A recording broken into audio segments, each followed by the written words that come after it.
سرداد نداد دست در دست یزید، حقا کہ بنائے لا الہ است حسین. الحمدللہ رب العالمین والعاقبۃ للمتقین والصلاۃ والسلام علی سید الانبیاء والمرسلین والصلاۃ والسلام علی آباء سید الانبیاء والمرسلین والصلاۃ والسلام علی امہات سید الانبیاء والمرسلین والصلاۃ والسلام علی اعمام سید الانبیاء والمرسلین لا سیما افضل البشر بعد الانبیاء والقول الغالب خیر الناصرین سیدنا ابو طالب علیہ الصلاۃ والسلام وعلی آلہ واصحابہ واہل بیتہ وعطرتہ وعشیرتہ اجمعین. اما بعد فاعوذ باللہ من الشیطان الرجیم بسم اللہ الرحمن الرحیم. الم تر کیف ضرب اللہ مثلا کلمۃ طیبۃ کشجرۃ طیبۃ اصلها ثابت وفرعها فی السماء تؤتی اکلها کل حین باذن ربها ویضرب اللہ الامثال للناس لعلہم یتذکرون. صدق اللہ مولانا العظیم وبلغنا رسولہ النبی العظیم الرؤوف الرحیم. ان اللہ وملائکتہ یصلون علی النبی یا ایہا الذین آمنوا صلوا علیہ وسلموا تسلیما.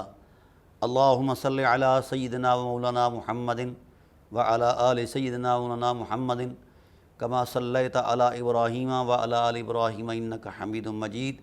اللہم بارک علی محمد وعلی آل محمد کما بارکت علی ابراہیم وعلی آل ابراہیم انک حمید مجید. الصلاۃ والسلام علیک یا سیدی یا رسول اللہ وعلی آلک واصحابک یا سیدی یا حبیب اللہ. الصلاۃ والسلام علیک یا سیدی یا خیر خلق اللہ وعلی آلک واصحابک یا سیدی یا حبیب اللہ.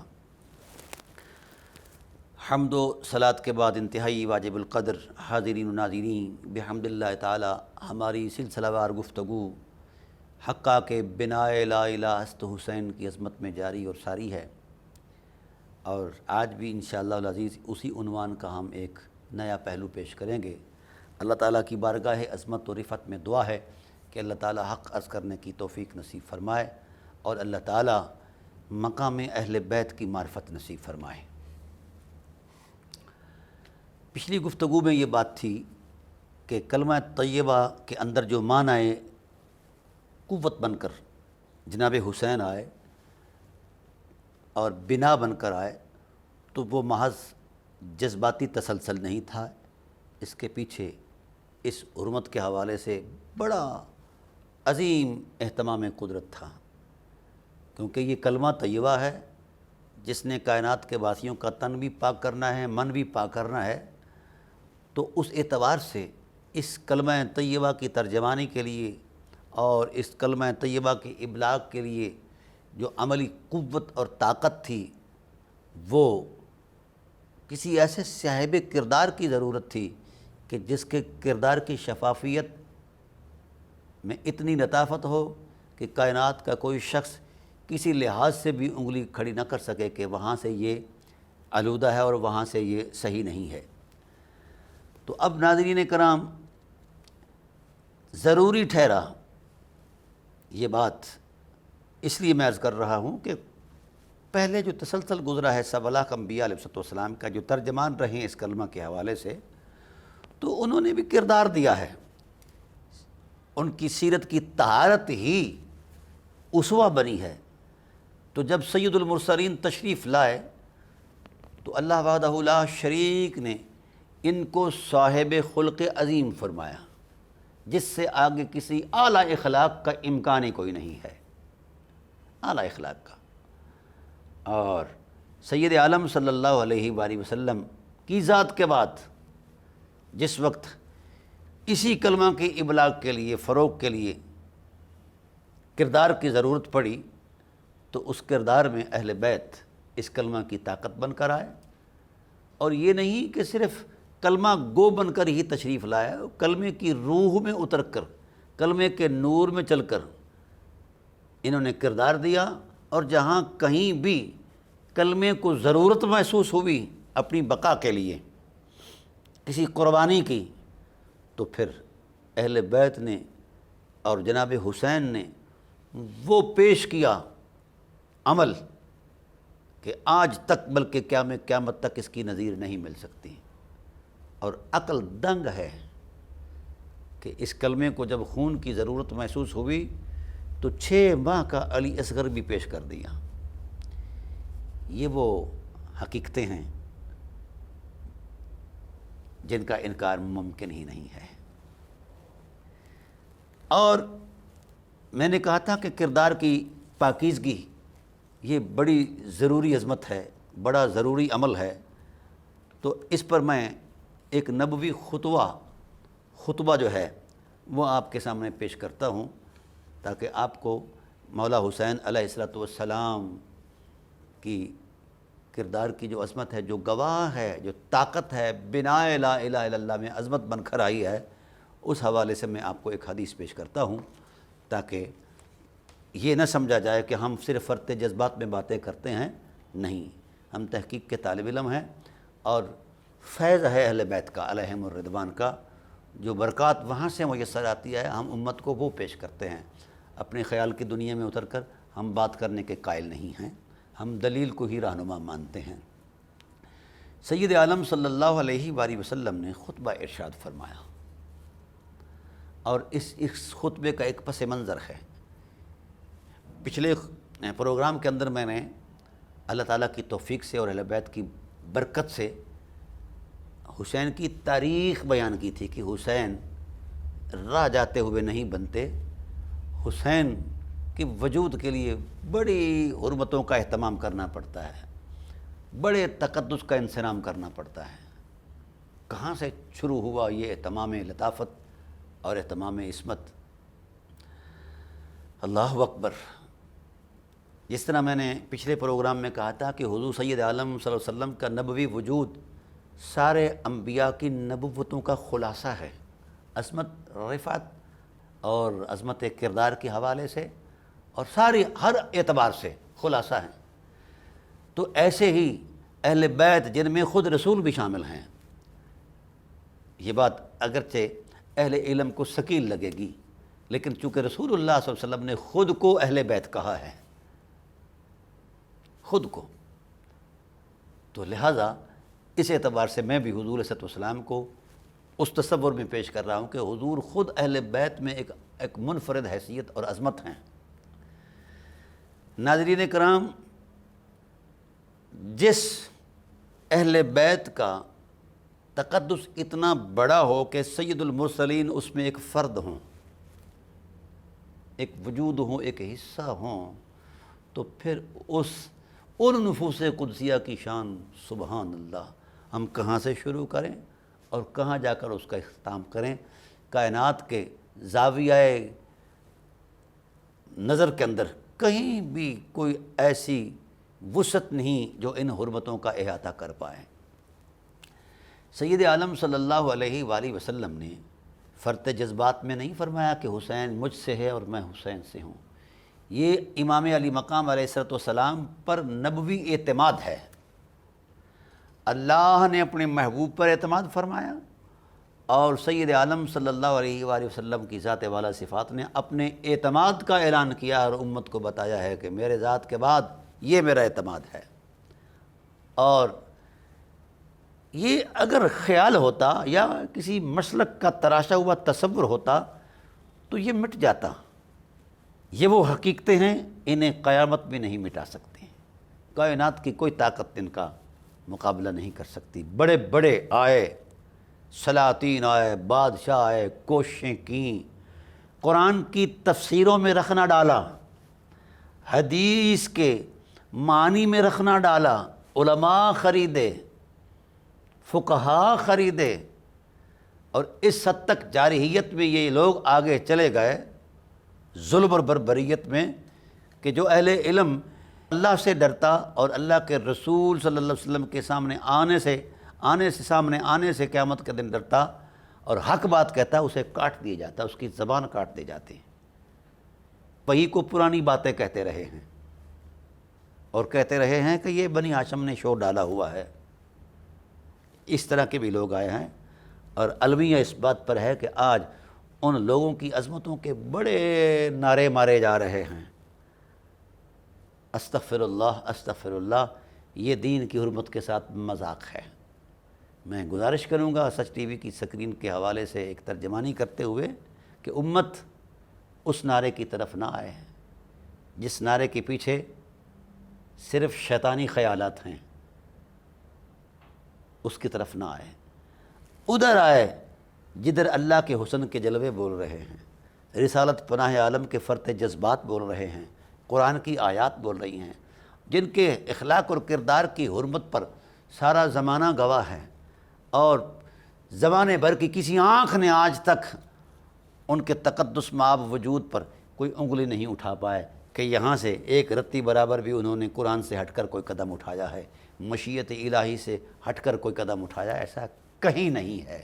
حتیٰ کہ دشمنوں کو بھی، دشمن تو چاہتا ہے نا کہ ایسے حالات پیدا ہوں اور ایسی صورتحال سامنے آئے کہ ہم واویلا کرنے میں آگے بڑھ جائیں، کسی دشمن کو بھی نہیں ملا اہل بیت کے وجود سے، اہل بیت کے کردار اور سیرت سے کوئی ایک حرف جتنا بھی گنجائش نہیں ملی، نہ ہی قیامت تک مل سکتی ہے۔ کیوں؟ وجہ یہ ہے کہ اللہ نے ان نفوس قدسیہ کو اپنی حجت قرار دیا ہے اور اپنی الوہیت میں بطور دلیل پیش کیا ہے، تو اللہ کی دلیلیں مضبوط ہوتی ہیں۔ تو یہاں اس مضبوطی کے تصور میں کردار کی مضبوطی ہے، اخلاق کی حرمت ہے، سیرت کی طہارت ہے۔ اور یہ بات اگر میرا خیال ہوتی تو ہو سکتا ہے اس سے اختلاف، لیکن اگر یہ نبوی خطبہ ہے تو پھر لا الہ الا اللہ پڑھنے والا اس بات پر مجبور ہے کہ وہ یقین کرے، ورنہ اس کا لا الہ الا اللہ نہیں رہے گا۔ سرداد نداد دست در دست یزید، حقا کے بنائے یا الہ است حسین۔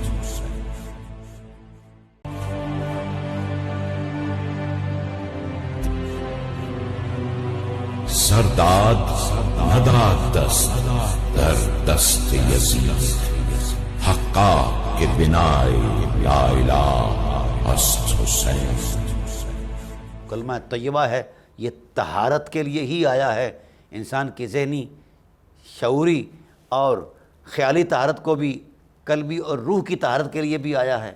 تو آئیے ہم اس طہارت کے عنوان کی طرف اترتے ہیں، پھر آگے اپنا عنوان چلائیں گے کہ بنائے لا الہ است حسین راہ جاتے نہیں، اس کا ایک پس منظر ہے، بہت بڑا تسلسل ہے اہتمام قدرت کا۔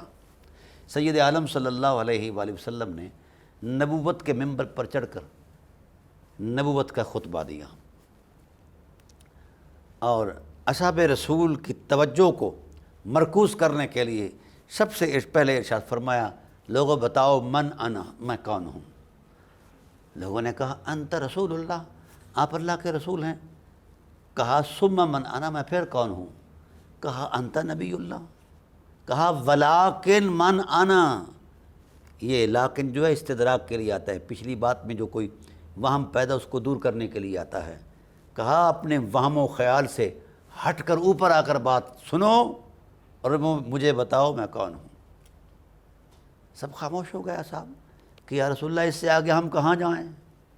آپ صلی اللہ علیہ وسلم نے ارشاد فرمایا، آؤ میں تمہیں عصمت، عفت، طہارت کردار کی تاریخ بتاتا ہوں اور اس تاریخ کے مقاصد بتاتا ہوں۔ اللہ کے رسول فرمایا انا محمد بن عبداللہ بن عبد المطلب بن ہاشم بن عبد مناف بن قصی بن کلاب بن مرہ۔ آقا علیہ السلام کی ذات نے اپنے سارے اصولوں کو بیان فرمایا، حضرت آدم علیہ السلام سے لے کر حضرت اسماعیل علیہ السلام تک، اور حضرت اسماعیل علیہ السلام سے لے کر اپنے والدین کریمین طیبین طاہرین منزہین معطرین تک، ان سب عظمتوں کو جب بیان فرمایا نبوت کی زبان سے، تو پھر اللہ اکبر، صرف تاریخ ہی نہیں بیان کی، صرف داستان سرائی کے طور پر نسب نامہ بیان نہیں فرمایا، اس نسب کی حرمت کو نبوت کی زبان سے بیان فرمایا۔ ان اللہ خلق الخلق ثم قسم قسمین، یاد رکھو لوگوں، جن حرمتوں کو میں نے بیان کیا ہے ان کا تشخص کیا رہا ہے، تقدس کیا رہا ہے، ان کی حرمت کیا رہی ہے، وہ کون لوگ ہیں، ان کا تعارف نبوی زبان سے، اپنے اصولوں کا تعارف، اور جس ذات والا کے اصول اتنے بلند ہوں اس کے فروع کتنے بلند ہوں گے، کیونکہ اصول مؤثر ہیں ذات رسالت میں، اور ذات رسالت فطری مؤثر ہے اپنے فروعات کے اندر، وہ اہل بیت ہیں۔ یاد رکھیے، جب ہم اپنی زبان میں اپنی زمین میں کوئی پودا کاشت کرتے ہیں تو ایک بیج ڈالتے ہیں، وہ کمپل بنتی ہے، پودا بنتا ہے، زمین کا سینہ باہر ہو کر چاک کر کے باہر آ جاتا ہے وہ پودا، پھر اس کے لیے آب و ہوا، اس کی حفاظت، پھر وغیرہ وغیرہ، پھر وہ جا کر فیض بار ہوتا ہے۔ مقصد کیا ہوتا ہے اس کا؟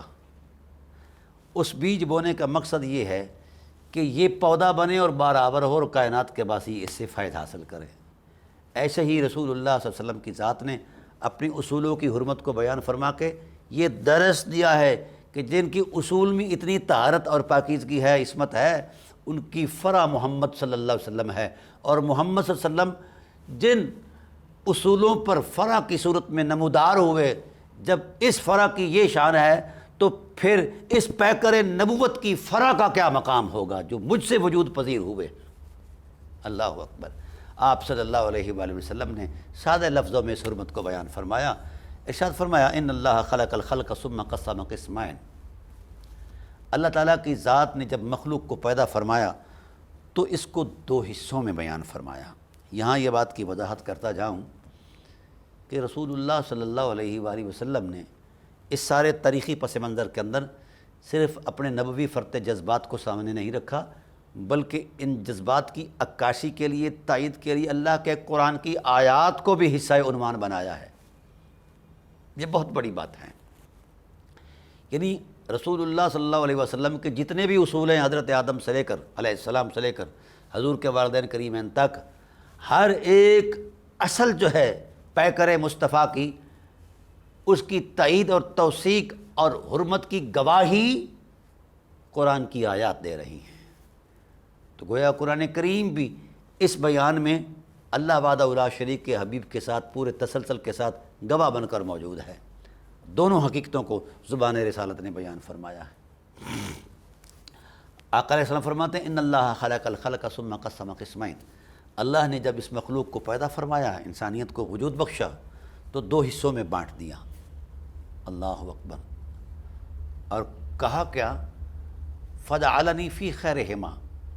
اللہ نے ان دو حصوں میں اپنے علم کے مطابق جو حصہ طہارت اور اخلاق کی حرمت میں سب سے بلند تھا اور اپنی عظمت میں سب سے زیادہ افضل تھا، جس سے آگے کسی فضیلت کا تصور ہی نہیں ہے، امکان ہی نہیں ہے، اللہ نے مجھے اس طبقہ انسانیت میں رکھا۔ فجعلنی فی خیرہما۔ اب اس پر بطور تائید اللہ کے رسول صلی اللہ علیہ وآلہ وسلم کی ذات والا صفات نے قرآن کی آیت پیش کی، سورہ واقعہ کی۔ کما قال اللہ تعالی اصحاب الیمین و اصحاب الشمال۔ اللہ تعالیٰ کا ارشاد کہ میرے حبیب، یہ کائنات کی دو صورتیں ہیں، کچھ اصحاب یمین ہیں، کچھ اصحاب شمال، جن کے بخت بلند ہیں، کردار پاکیزہ ہیں، ہم ان کو جنت عطا کریں گے، اور جن کے دامن میں یہ نعمتیں نہیں ہیں، جو بہیمیت کے تسلسل سے گزرتے ہوئے آگے چلے ہیں، جنہوں نے پاکیزگی کردار کو نہیں اپنایا اور عظمت یقین کے قریب نہیں آئے، تو ہم ان کے لیے جہنم، وہ اصحاب الشمال ہیں۔ یہ یمین اور شمال کا جو تصور ہے نا، دائیں اور بائیں کا، یہ ایک قیامت کا تصور ہے کہ کل قیامت کے دن اللہ تعالیٰ نیکوکاروں کے دائیں ہاتھ میں نامہ اعمال دیں گے، تو ان کا جنتی ہونا یقینی ہوگا، اور جن کے بائیں اعمال ہاتھ میں نامہ اعمال ہوگا تو وہ محروم رہیں گے جنت سے، وہ جہنم میں جائیں گے۔ آقا علیہ السلام نے ارشاد فرمایا فجعلنی فی خیرہما۔ جو سب سے افضل طبقہ انسانیت تھا، اللہ نے مجھے اس میں رکھا، اور فرمایا کما قال اللہ تعالی اصحاب الیمین و اصحاب الشمال۔ اللہ اکبر۔ کچھ لوگ دوزخ والے ہیں، کچھ جنت والے ہیں۔ انا من اصحاب الیمین، میں ان سے ہوں۔ یہ جملہ بڑا عجیب ہے نبوت کا۔ فرمایا میں ان سے ہوں کہ جن کا جنتی ہونا ابتدا ہی سے اللہ نے طے فرما لیا ہے۔ پھر یہاں نہیں رکے، آگے جملہ ارشاد فرمایا وَأَنَا مِنْ خَيْرِ أَصْحَابِ الْجَمِينَ، ان اہل جنت میں سے جو سب سے اعلیٰ ہیں، جو سب سے اوپر ہیں، جس سے اوپر جنت کا تصور کوئی نہیں ہے، کوئی درجہ کوئی نہیں ہے، جو اس درجے میں رہنے والے ہیں، میں ان سے ہوں۔ کمال کا جملہ ہے۔ لیکن یہ جو حدیث میں آپ کو سنا رہا ہوں، یہ اہل ایمان کی روح میں تازگی ہے۔ جن کے من میں ایمان نہیں ہے وہ سوچو بچار کرتا رہے، میں نہ اس سے مخاطب ہوں نہ وہ میرا مخاطب ہے۔ تاہم عرض کر رہا ہوں کہ سید عالم صلی اللہ علیہ وآلہ وسلم نے فرمایا میں ان سے ہوں جو اس مقام پر ہیں جس سے آگے جنت کا بھی احاطہ رک جاتا ہے۔ پھر فرمایا ثم قسم قسمین، پھر ان دو قسموں کو، ثم قسم قسمین یا ثلاثا، پھر دو قسموں کو تین حصوں میں بیان فرمایا، تقسیم کی اللہ تعالیٰ کی ذات نے۔ اب کما قال اللہ تعالی، قرآن کی آیت دی، اصحاب المیمنۃ و اصحاب المشأمہ، پہلے تو وہی طبقے تھے، ان میں سے ایک تیسرا طبقہ یعنی اصحاب میمنہ دائیں والے اور اصحاب مشأمہ بائیں والے، یعنی بائیں ہاتھ میں جن کے نامہ اعمال ہوگا، ان میں سے ایک ایسا بلند، یعنی دائیں والوں میں سے بھی ایک ایسا بلند طبقہ انسانیت اللہ نے پیدا فرمایا کہ جنت نیچے رہ گئی، وہ جنت سے بھی اوپر چلے گئے۔ والسابقون السابقون، یہ قرآن پاک کی آیت ہے۔ وہ سبقت لے گئے اس مقام سے بھی جو پہلے مقام تھا جہاں جنت کی سارے درجات کی انتہا ہے، اس مقام سے بھی آگے چلے گئے۔ والسابقون السابقون، فرمایا انا من السابقین، میں ان سے ہوں کہ جنت جن کے قدموں کو چھو کر نیچے رہ گئی وہ اوپر چلے گئے۔ والسابقون السابقون وانا من خیر السابقین، اور ان میں سے بھی ان سے ہوں جس سے اوپر کوئی تصور ہی کوئی نہیں کسی بلندی میں۔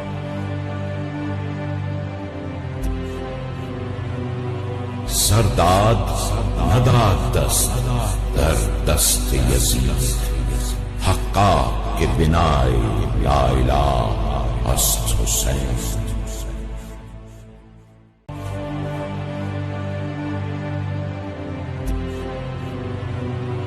سرداد نداد دست در دست یزید، حقا کے بنائے لا الہ است حسین۔ سید عالم صلی اللہ علیہ وآلہ وسلم نے ارشاد فرمایا کہ اللہ تعالیٰ ارشاد فرماتے ہیں کہ ہم نے یہ قبائل اور قومیں صرف معرفت کے لیے، تعریف کے لیے بیان کیے ہیں، ایک دوسرے کے تعارف کے لیے۔ ان اکرمکم عند اللہ اتقاکم، تم میں سے سب سے فضیلت مآب وہی ہو سکتا ہے جو پاکیزگیوں کی انتہا پر ہو۔ اللہ اکبر۔ اور جن کو اللہ اپنے حرم میں مہمان بنا رہا ہے ان پر تو پاکیزگیاں بھی ان کا طواف کرتی ہوں گی۔ ہم ان کی پاکیزگی کو کہاں سے کس تصور میں پیش کریں؟ ہمارے پاس تو نہ خیال ہے نہ لفظ ہیں، وہ اتنے پاکیزہ ہیں۔ فرمایا وَأَنَا أَتْقَى مِنْ وَلْدِ آدم، میں اولاد عالم میں آدم میں سب سے اتقا ہوں۔ اللہ اکبر۔ پھر آگے وَأَكْرَمُهُمْ، اور سب سے زیادہ اللہ کے ہاں صاحب وجاہت ہوں، صاحب تکریم ہوں، کیونکہ میں ان سے ہوں جن کی تکریم اللہ کرتا ہے، جن کی تکریم جبرائیل کرتے ہیں۔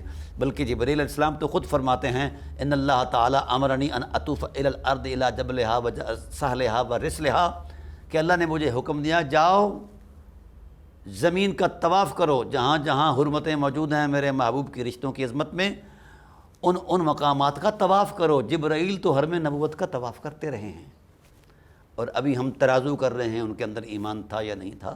خدا کا خوف کرنا چاہیے۔ پھر ارشاد فرمایا وَأَكْرَمُهُمْ عَلَى اللَّهِ، پھر ان قبائل کو، پھر اللہ تعالیٰ کی ذات نے ثُمَّ جَعَلَ الْقَبَائِلَ بُيُوتًا، پھر ان قبائل کو اللہ تعالیٰ کی ذات نے گھروں کے اندر تقسیم فرمایا۔ فَجَعَلَنِي فِي خَيْرِهَا بَيْتًا، مجھے اس گھر میں جگہ عطا فرمائی جس گھر سے بلند و بالا کائنات میں اور کوئی گھر نہیں کو۔ اللہ اکبر۔ یہ بیتن کا لفظ جو ہے یہ نکرہ ہے، اور نکرہ مفید عموم ہوتا ہے۔ فرمایا فجعلنی فی خیرہا بیتا، اس سے افضل ترین قدرت کی نگاہ میں کوئی گھر تھا ہی نہیں، اس لیے اللہ نے سب سے اعلیٰ گھر مجھے عطا فرمایا۔ جب ابتدائے خلق سے حضور شروع ہوئے اور گھروں کے تسلسل تک آئے، تو پھر اللہ تعالیٰ کی ذات کے محبوب صلی اللہ علیہ وآلہ وسلم نے اس عظمت میں جس قرآن کی آیت کا حوالہ بیان فرمایا ہے، سبحان اللہ، فجعلنی فی خیرہا بیتا، جو تمام گھروں میں سے جتنے بھی کائنات کے اندر گھر ہیں، ان سب گھروں میں سے جو افضل ترین گھر ہے، جس سے اوپر فضیلت کا تصور ہی کوئی نہیں، امکان ہی کوئی نہیں، مجھے اس میں رکھا۔ اور گواہی قرآن دے گیا ہے، انما یرید اللہ لیذھب عنکم الرجس اہل البیت ویطہرکم تطہیرا۔ اللہ تعالیٰ کی ذات نے ازل سے ہی طے کر دیا ہے کہ محبوب جس گھر میں آپ رونق عظمت بن کر رہیں یا تسلسل پذیر رہیں، اپنی فطری سفر کے اندر ماوِ خرام رہیں، میرے حبیب وہ گھر، اس کے در و دیوار پاک ہیں، اس کے باسی کتنے پاک ہیں، وغیرہ وغیرہ۔ تو ارشاد فرمایا لیذھب عنکم الرجس اہل البیت ویطہرکم تطہیرا، میں نے تو ان کو اپنی مشیت کے نور سے اتنی طہارت میں عظمت کمال بخشی ہے کہ اس سے آگے کسی طہارت کا کوئی تصور ہی کوئی نہیں ہے۔ اور پھر یہاں حضور سید عالم صلی اللہ علیہ وآلہ وسلم نے ایک جملہ ارشاد فرمایا، فَأَنَا وَأَهْلُ بَيْتِي مُطَهَّرُونَ مِنَ الذُّنُوبِ، او کائنات کے باسیو، اے اصحاب رسول، یاد رکھو، گواہ ہو جاؤ، میں اور میرے اہل بیت عظمت طہارت میں اس بلندی پر ہیں کہ اس سے آگے کسی طہارت کا نہ امکان ہے نہ تصور ہے۔ منتہا طہارت اہل بیت ہیں، کیونکہ اس پر اللہ وحدہ لا شریک نے گواہی دی، وَيُطَہِّرَكُمْ تَطْہِیرًا۔ جس مصدر کو اللہ تعالیٰ کی جس فعل کو اللہ نے بیان فرمایا ہے نا، وَيُطَہِّرَكُمْ، اس کا فاعل خود اللہ ہے، اس کی مشیت ہے، اور تطہیراً اسی فعل کا مصدر ہے۔ تو جب فعل کے بعد اسی فعل کا مصدر آ جائے تو معنی میں تاکید ہو جاتی ہے۔ اللہ کی ذات نے بھی گواہی دے دی تاکیداً کہ جس قدر طہارت اہل بیت میں ہے، اس قدر طہارت کا امکان کائنات کے کسی فرد بشر میں نہیں ہے۔ اس لیے دوستو، جو اس تصور عظمت میں پیش کیے جائیں، اور پھر فرمایا میں اور میری اہل بیت پاک کر دیے گئے ہیں، ابتدا سے پاک کر دیے گئے ہیں، بلکہ ہمارے تو پورے اصولی عظمت کے اندر، خاندان کے اندر وسوسہ گناہ کو گزرنے کی طاقت نہیں تھی، خیال تک لوگ اللہ تعالیٰ کی ذات نے پابندی لگا دی ہے کہ اللہ تعالیٰ کی ذات نے ان پر اپنی رحمت کا پہرا لگا دیا تھا، اپنے نور کے جلووں میں انہیں ڈھانپ کر رکھا تھا۔ تو جو اس قدر عظمت رکھتے ہوں اپنی تاریخی حقیقت کے اندر، اور جب ان کا خلاصہ ذات مصطفیٰ کی صورت میں سامنے آئے تو پھر اسے سید المرسلین ہی کا ٹائٹل ملتا ہے، اور پھر جو ذات مصطفیٰ کا بھی خلاصہ بن جائے، ان عظمتوں کا امین، ان اقدار نبوت کی حرمتوں کا امین بن جائے، اسے حسین کہتے ہیں۔ اللہ اکبر، اسے حسین کہتے ہیں۔ حسین رہ جاتے ہوئے نہیں بنا کرتے، حسین بنانے کے لیے اتنا بڑا اہتمام قدرت کرنا پڑتا ہے، اور اتنے بڑے حالات کو میسر کرنا پڑتا ہے کہ حسین اپنی اس وجود کی عظمت میں وہ کامل گواہی بن جائیں اور طاقت بن جائیں، لا الہ الا اللہ کی بنا بن جائیں۔ تو یہ خواجہ خواجگان خواجہ اجمیری رضی اللہ تعالیٰ عنہ کا جو بولا ہوا فقرہ ہے، یہ محض فرط جذبات نہیں، ایک بہت بڑی حقیقت ہے۔ اللہ وحدہ لا شریک کے حبیب صلی اللہ علیہ وآلہ وسلم نے ان حرمتوں کو بڑے بڑے تقدس میں بیان فرمایا ہے۔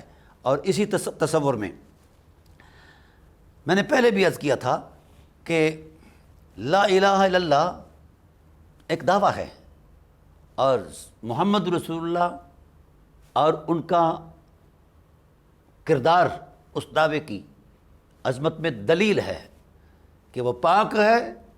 کیسے پاک ہے؟ یہ تو خالق کی پاکیزگی کی عظمت ہے نا، تو جس نے اس کی گواہی دل سے دی ہے اور گواہی کا ترجمان بنا ہے، اس کی طہارت پھر سبحان اللہ۔ اب آئیے ان کی عظمت کا زبان رسالت سے ایک تذکرہ ہم کرتے ہیں، تاکہ قلب و روح کی گرمی میں ایک ذوق فرما پیدا ہو جائے۔ حضور سید عالم صلی اللہ علیہ وآلہ وسلم نے ارشاد فرمایا کہ یہ کتنے مقدس لوگ ہیں، یہ کتنے محترم لوگ ہیں، یہ کتنے صاحب عظمت ہیں، یہ کتنے صاحب کمال ہیں۔ فرمایا الزموا مودتنا، ہماری مودت کو لازم پکڑو، ایمان کا نور ہماری مودت ہے۔ واللہ والذی نفس بیدہ لا ينفع عبدا عملہ الا بمعرفت حقنا، الا بمعرفت حقنا، اس ذات کی قسم جس کے دست قدرت میں میری جان ہے، اس وقت تک کائنات کے کسی شخص کو اس کی نیکی عمل اور اس کی ساری زندگی کا کیا دھرا جو نیکی کا تسلسل ہے وہ نفع نہیں دے سکتا۔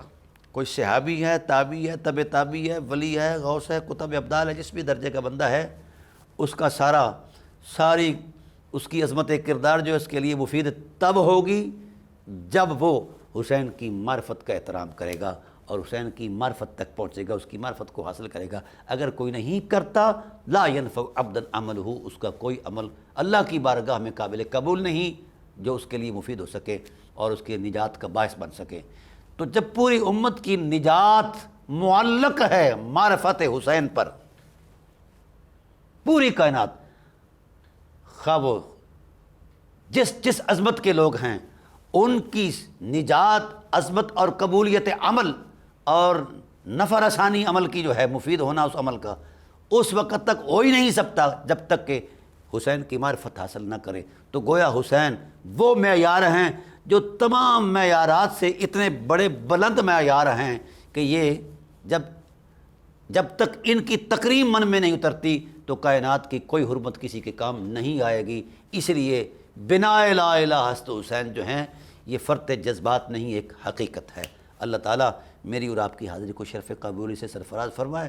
انشاءاللہ ہم اسی تسلسل کو اگلی نشست کے اندر بھی پیش کریں گے۔ وما علینا الا البلاغ المبین۔